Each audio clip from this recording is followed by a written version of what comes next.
Hello everybody, my name is Luke Sitnauer and welcome to Casual Comic Book Fans. Yesterday, DC Comics dropped what is presumably the final trailer for Wonder Woman 1984 at their digital fandom event.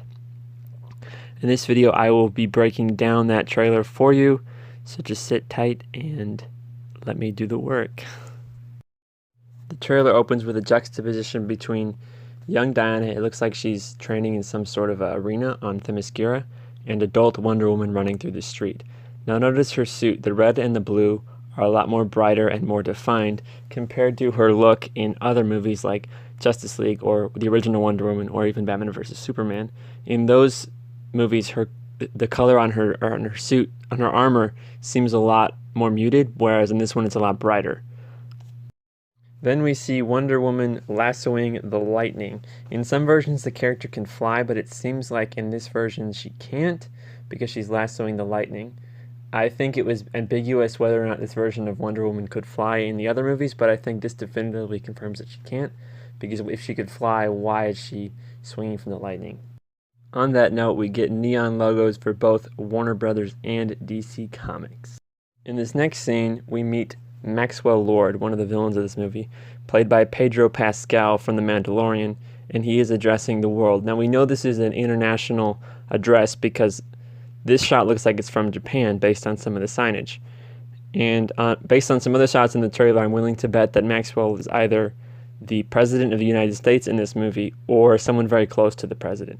Let's move on. This shot with all the screens in it could be a reference to George Orwell's 1984. This movie is said to draw inspiration from that.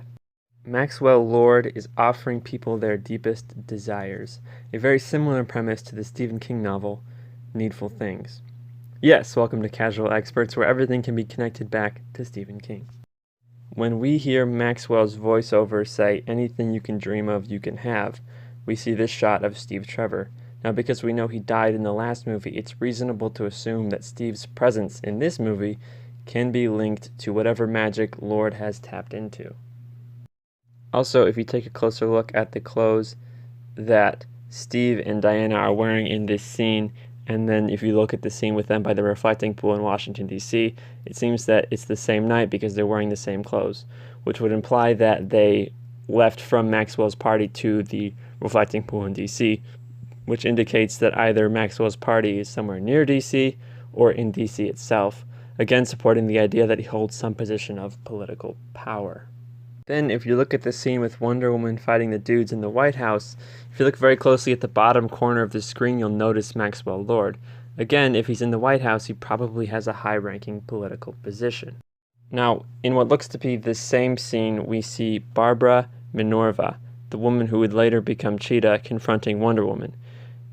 Now, if you look at Barbara throughout the trailer, you'll notice that her look changes quite a bit.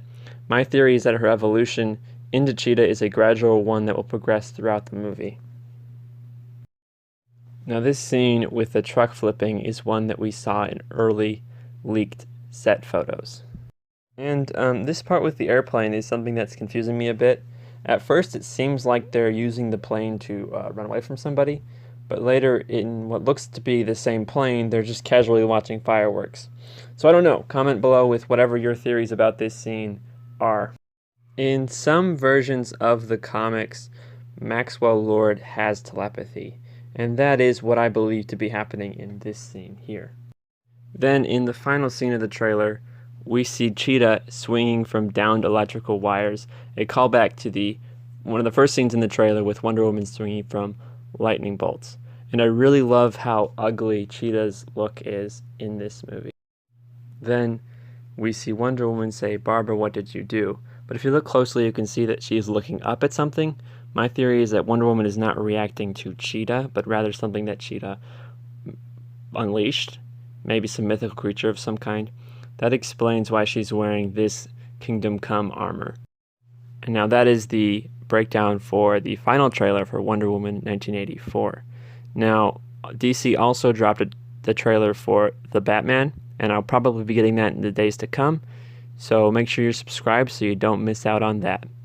Until next time, my name is Luke, and peace out.